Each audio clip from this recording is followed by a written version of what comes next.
Our journey begins with a 3.5-hour flight from Minneapolis to Seattle. Our connecting flight to Wrangell is early the next morning. Rather than spend the night in the airport, we booked a room at the Radisson Hotel, located across the street from the airport.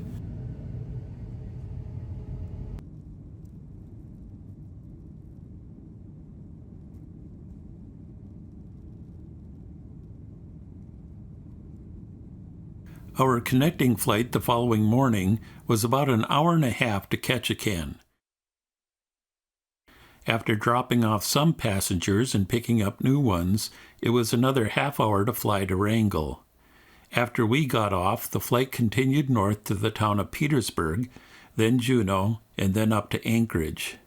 Another flight makes the same stops in reverse order, starting in Anchorage and ending in Seattle.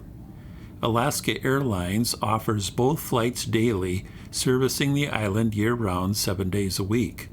It is the only large commercial airline that flies to Wrangell. Jared and Destiny were waiting for us at the airport. Jared's mother Linda is staying with them. Susan and I picked up a rental car at the airport and are staying at a hotel so that we can be independent and not interfere with their time together. Wrangell Island is located in southeast Alaska, halfway between Ketchikan and Juneau. The population is a little over 2,000, with most residents living in the town of Wrangell, located on the northern tip of the island. The interior of the island is densely forested with tall mountains. Wildlife includes both brown and black bear, wolves, moose, and Sitka black-tailed deer. There are a number of tour companies in Wrangell offering charter fishing excursions and sightseeing up the Stikine River, which is on the mainland across the channel from Wrangell. A popular excursion later in the summer is visiting the Annan Bear and Wildlife Observatory, located on the mainland south of the island. It was too early in the season during our visit, so we didn't get to see any bears. Instead, we went on a boat ride to visit the LeConte Glacier north of the island. We also took an airplane ride that took us back to the glacier and the Stikine River Valley.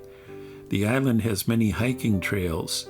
One day we rented e-bikes to ride the 12-mile round-trip bike trail along the coast on the west side of the island. Tour companies also offer water taxi services for people needing a ride to remote areas, such as a fishing cabin on a neighboring island.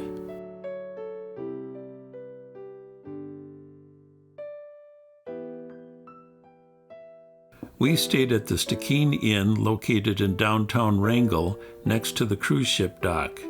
Our hotel room had a gorgeous view overlooking the ocean right in front of where all the cruise ships dock.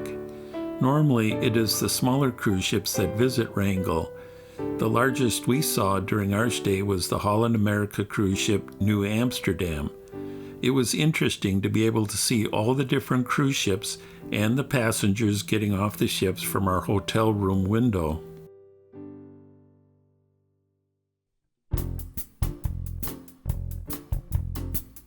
The cruise ship dock is about 3 blocks from the ferry boat dock. The ferry stops at the island about once per week during the summer months. The ferry is the only way to drive a car to Wrangell, as there are no bridges connecting the island with the mainland.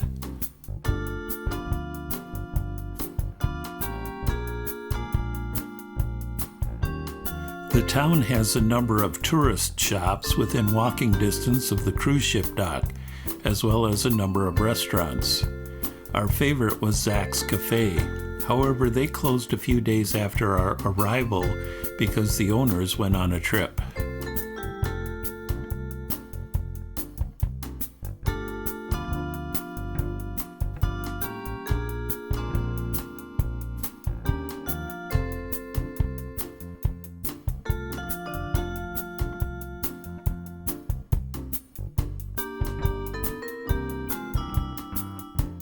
Fishing is a big part of the economy in Wrangell, and there are 3 harbors on the island.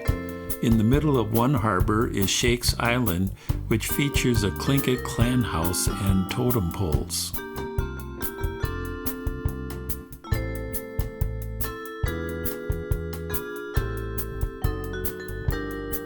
There is a museum a few blocks from our hotel that tells about the history of the island, along with a number of Tlingit artifacts. The Tlingit have inhabited the island for thousands of years. Starting in the 1700s, their civilization was decimated when Europeans arrived, as they had no immunity to protect against the white man's diseases. They went from subsistence living off the land to a life dependent on trading. The museum tells the story of how religious groups suppressed native culture and mistreated children.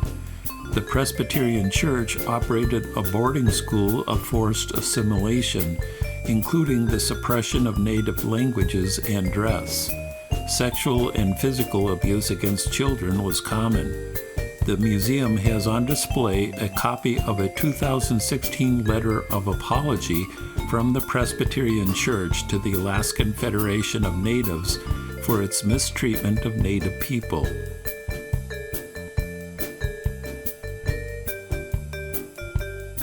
Wrangell was a major supply center for three major gold rushes.